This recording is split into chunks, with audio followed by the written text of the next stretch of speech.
All right, welcome back to another edition of We Rise Fighting Labor podcast. We bring you today's labor news, history, and analysis from the U.S. and around the world. This is a podcast you listen to with your fellow workers organizing on the shop floor. This is a podcast you listen to before walking into your union meeting.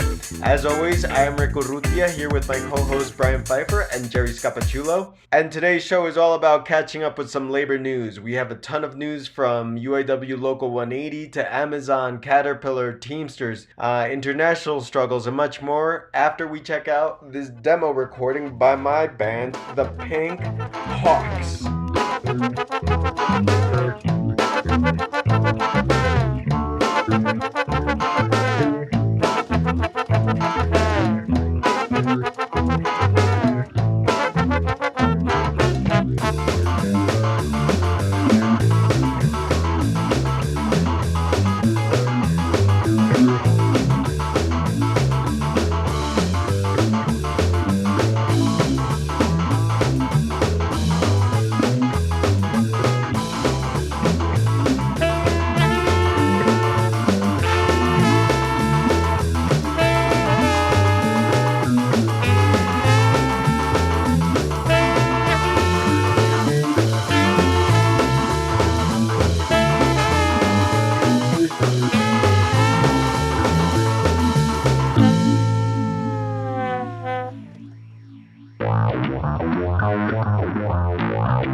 All right, welcome back to another edition of We Rise Fighting Labor podcast, everyone.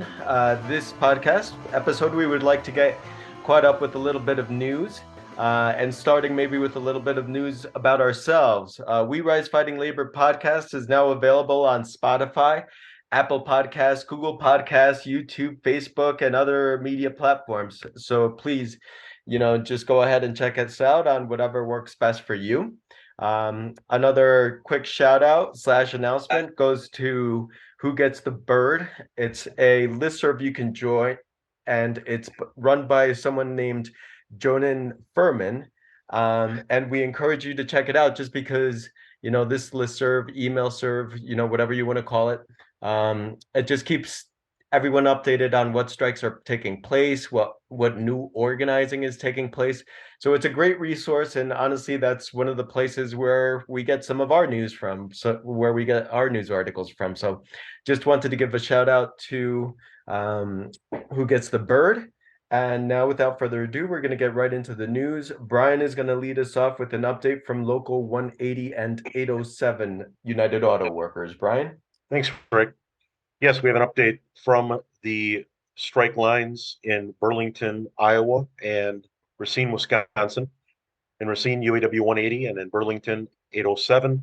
United Auto Worker locals yesterday voted to ratify a contract, and they will be going back to work soon. This follows on the heels of the very successful Solidarity Day that we and We Rise Fighting helped to organize, and that was in December of 2022. And the workers ratified their contract, and more details will be forthcoming at the UAW 180 Facebook page as well as the UAW national website and page. Thanks. So Rick's going to talk to us about Caterpillar and what's going on there, which is also organized by the UAW. That's right. It's organized by the UAW, and it's connected to what happened at CNH because it's another industrial local, of course, but it's the same industry, right?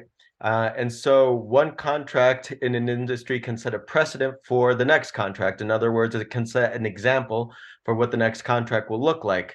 And so for that reason, seeing the update on CNH kind of got me to check out what's going on with Caterpillar. And the news is that apparently, and this according to the Caterpillar Investment Relations website, so apparently Caterpillar and the UAW have hashed out the local agreements between the union and the company, and now they're looking to start the central contract, which I'm guessing is an umbrella contract that covers all the locals representing workers at Caterpillar, and those negotiations for the central contract are scheduled to begin tomorrow. So just the update on that. On the company, as far as the company reported $2 billion in profits as of September 30th, 2022, the most recent quarterly releases. And that's 615 million more dollars in profit than it reported at the same date on in 2022. So Caterpillar's in a good position to finance whatever the workers are demanding. Those are their finances coming directly from the investor relations site. So, moving right along, Brian's going to talk to us a little bit of what's going on at the University of Illinois in Chicago. Apparently, there's faculty on strike. Thanks, Rick. Yes, as we have seen across the United States in the last decade, but also historically, but especially the past decade, education workers, both in K through 12 and also higher education, have been instrumental to the labor movement across the United States in the past 10 years, starting with, the Chicago Teachers Union and many other spaces. And again, in Chicago, the faculty are on strike at the University of Illinois. These are issues over wages and many other benefits. And this strike started last week and it will continue this week. There's much more information and photos and videos and statements by the union at their Facebook page. That's the University of Illinois, Chicago. That's where you can go for more information, listeners. Thank you. And Jerry is going to take us to international news with what's happening in Great Britain as workers are on the move there. Jerry. Okay, thank you, Brian. We're all naturally excited about the upsurge in organizing back here in the States, what with the baristas and graduate students all over the country at BU, Northeast, and other places. But what's happening in Great Britain really deserves some attention. It started with a railroad strike last summer, which was sanctioned by the Trade Union Congress, which is the uh, equivalent to our AFL-CIO, an umbrella coalition union organization. But since then, because of the deteriorating financial issue, economic issue in Great Britain, other sectors of the working class have joined into uh, what some are viewing, what I view as sort of an incremental creeping general strike. That is to say, a strike that is involving so many important sectors of the working class, uh, a strike that is happening somewhat in concert with other unions, that is beginning to have a major effect on the entire country of Great Britain, Scotland, and Wales. So we'll give you some information on that in a minute, but what's happening over there in Great Britain is remarkably similar to what's happening here in the States. A low unemployment rate that really masks the seriousness of workers' plight over there. High inflation. Their inflation over there is around 10 or 11%. Increasing privatization of industries like the railroads, for instance, and other aspects of the health sector, uh, and the failure of the National Health Service, socialized medicine, as it used to be infamously termed here in the States, to really create a real healthy safe net for workers, which has caused worker shortages in many parts of the country and in many professions, all of which is complicated by the nationalistic effort called Brexit, in which Great Britain somehow found it to be a good idea to break away from the European Union. What this has meant is a shortage of workers from Europe who normally would come to Great Britain on work visas that now can't get them, creating shortages in certain industries, low wage industries. So what's happening over there in Great Britain? The major sectors that are on strike, and when I are basically railroads, ambulance drivers, nurses, uh, teachers, bus drivers, university workers, and your basic civil servants, public sector workers. Uh, some of the numbers might convince you uh, the seriousness of what's going on over there. The Royal College of Nurses is actually the nurses union there. Uh, it is going to call out 300,000 nurses on February 6th and 7th, adding them to the 100,000 that are already on strike. The railroad workers constitute about 45,000, engineers, signalmen, trackmen, and so forth. Uh, Teachers in elementary and high school level of teaching are going to be launching intermittent strikes. Well, actually, started this week rather. No, last week. Sorry, and continuing this week in England and Wales. That would be 120,000 teachers. Um, University workers, including lecturers and staff, will be going on strike February 1st and continuing for 18 days. That's 70,000 workers. And last but not least, your basic civil servant, 100,000 workers from the PCS union are going on strike February 1st. Now, these strikes are kind of like rolling strikes. Uh, they have beginning and ending dates. Uh, the situation in Great Britain is getting serious enough that the BBC and the London Times and other media outlets are actually publishing a calendar of strikes for today, so that people will know what's going on.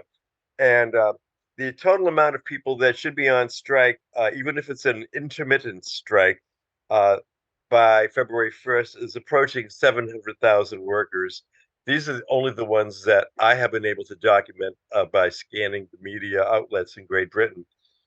And what is serious about this is that the Tory government, which is like the Republican conservatives over here, is in the middle of enacting anti-strike legislation, which will require that if there is a strike in any quote important sector unquote of the economy, the government would have the right to determine a minimum level of workers that would be necessary to keep that particular industry going, and could force workers back off strike.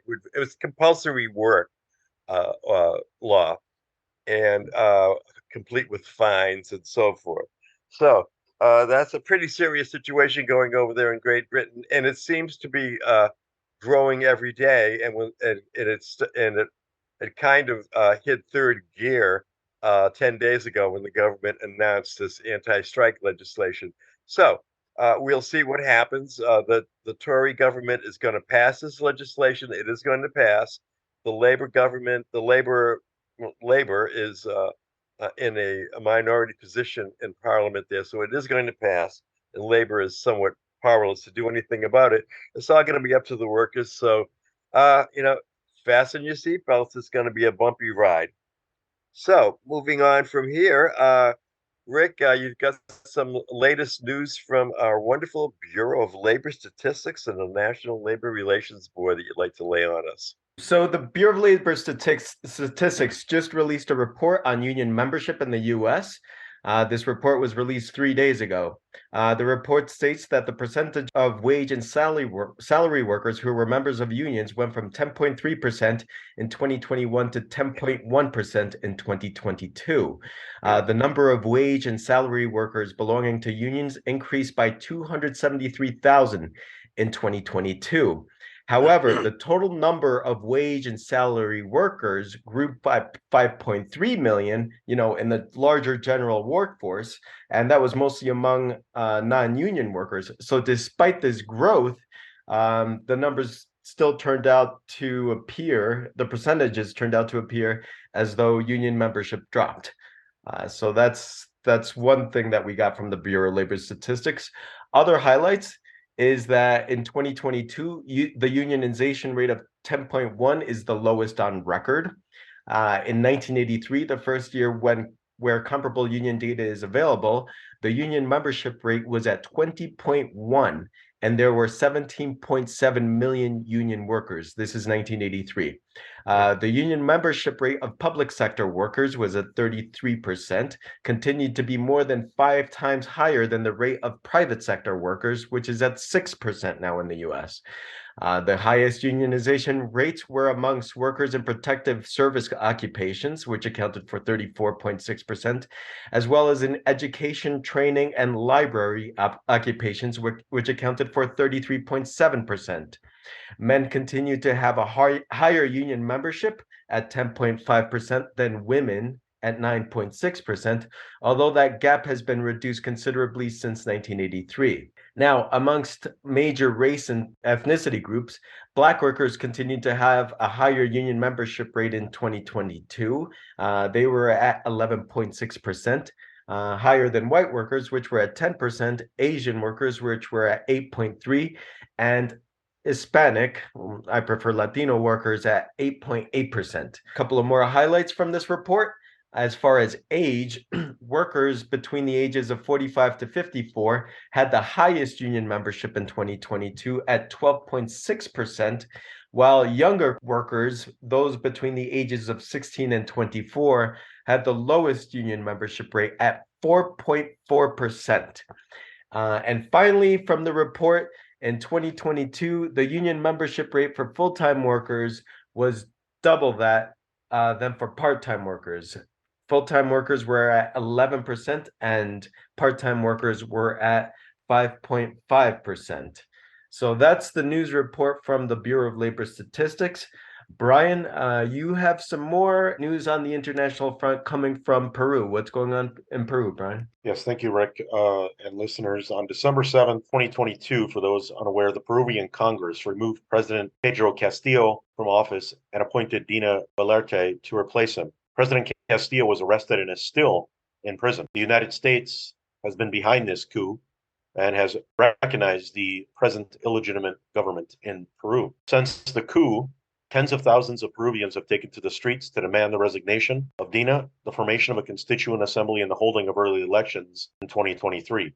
For the last week, social movements from around the world have expressed their solidarity with the Peruvian protesters who've been brutally repressed by the police and military forces controlled by President Dina. These forces have already murdered many poor and working people, but massive international support is happening around the world from Cuba and many other locations. And now we're going to continue our international news. Rick from Germany. Right on. Postal workers in Germany went out on a work stoppage last week. The strike was called by a union called Verdi, and the strike took place at Deutsche Post, Germany's postal services. The walkout was announced for Thursday and Friday. The union also said that there would be more strikes in the following days between now and February 8th, when the next round of negotiations is scheduled for. What is the union demanding? 15% pay increases for its 160,000 workers in the company's lower salary brackets. The last pay increase the workers received was 1 year ago in January at a rate of 2%. Deutsche Post is affiliated with DHL. The company has recorded steady growth in revenues and operating profits since 2017, according to the company's annual report. From 2020 to 2021, the company's revenues or sales grew from 67 billion euros to 82 billion euros. During this time, profits from operations also increased from 5 billion to 8 billion euros. Now, for perspective, this is 160,000 workers, and although I couldn't find any news reports on it, is exactly how many workers walked out last week. When we're talking about 160,000 workers, for comparison, that's just a little bit smaller than UPS in 1997 when UPS workers went on strike against, when Teamster workers went on strike against UPS. And also, for comparison, Germany is a country that's just a little smaller than California. So that many workers going on strike or that many workers just threatening to strike seems like a big deal from here. So wanted to report that in particular because, we have our own stuff coming down the pike with the Teamsters and UPS. So yes, it's important to watch what other unions and worker struggles are doing internationally. Now, Brian will continue the news with what's going on at the Newspaper Guild.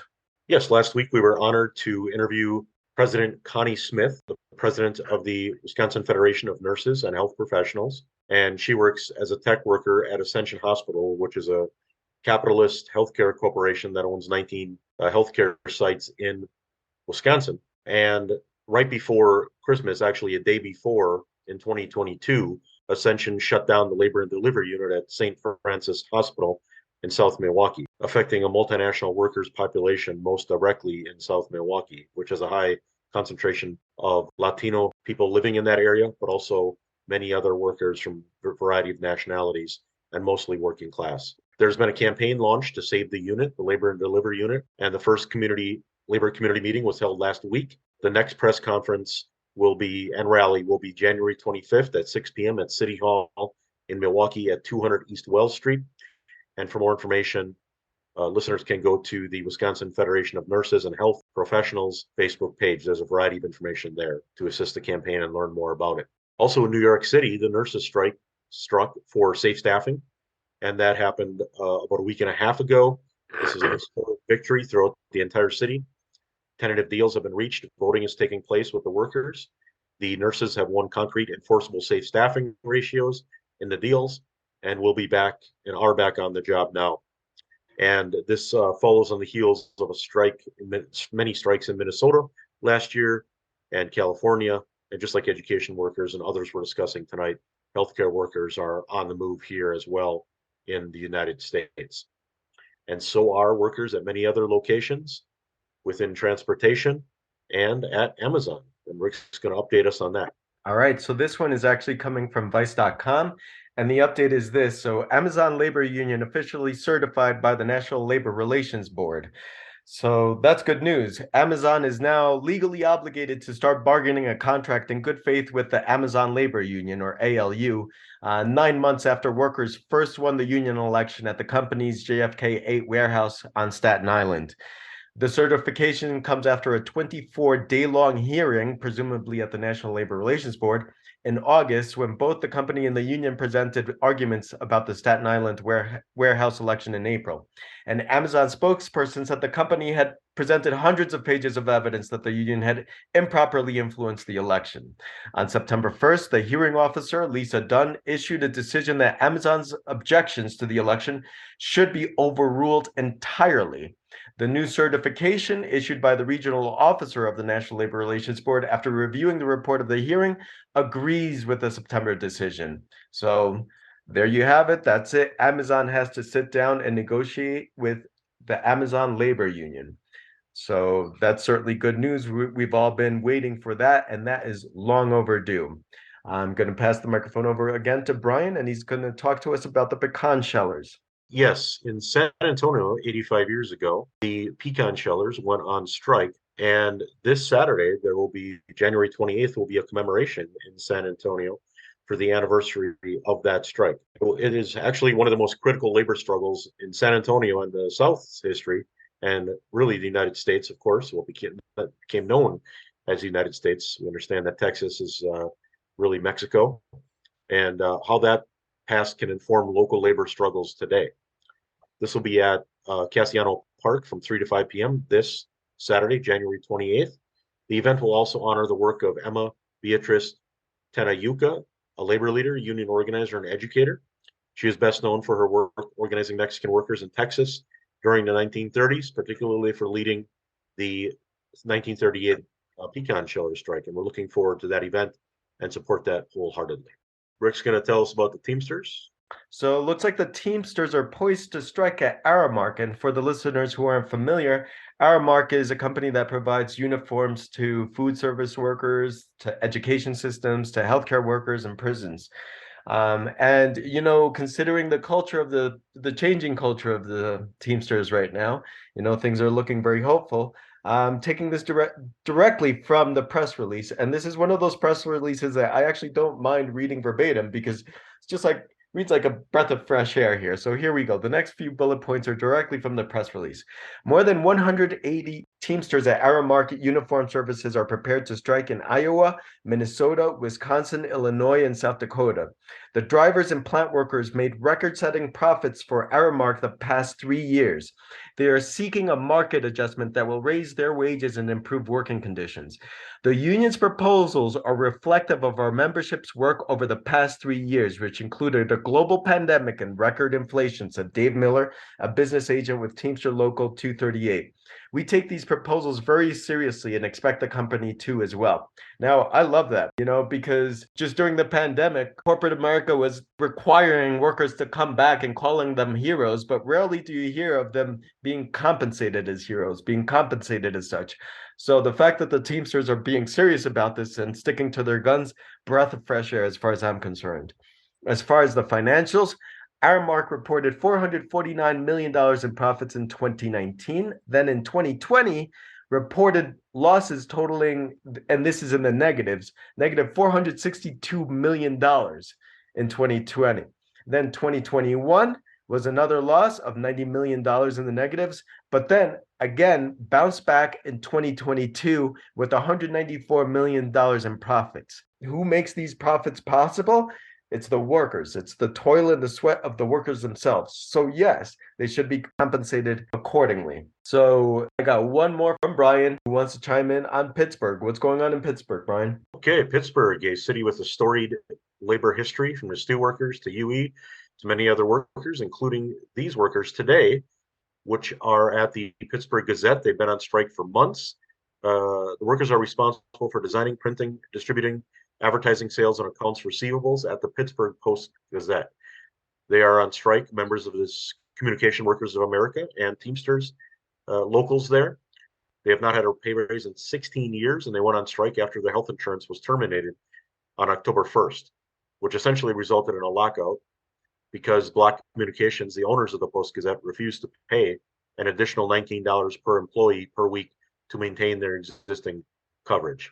The barbarity of corporate vultures knows no bounds, as we see here in this strike. But these workers are out there. You can contribute to the strike fund at pghguild.com. That's pghguild.com. And there's much more information at the union Facebook page as well. And we send all of our solidarity to our fellow workers in Pittsburgh on strike at the Pittsburgh Gazette. Thanks, Rick. Right on, everyone. Thank you for listening. Thank you for checking out this episode of We Rise Fighting Labor podcast. Again, now available on Spotify, Apple Podcasts, Google Podcasts, YouTube, Facebook, and other media platforms. We hope that you continue to listen in. Next week, we will come back at you with some more labor news and some more programs coming up, some more interviews, and hopefully some panels coming up soon. We're trying to keep things interesting for you. We're trying to keep things useful for you union members, for workers in the struggle on the shop floor. So we hope you keep tuning in. Thank you for making it an incredible first year for us. This has been one big, really rewarding experiment as far as the people that we've had on and the subjects that we've covered and the feedback that we've gotten. We hope you continue to listen, and we will catch up with you again soon. Solidarity and love to all.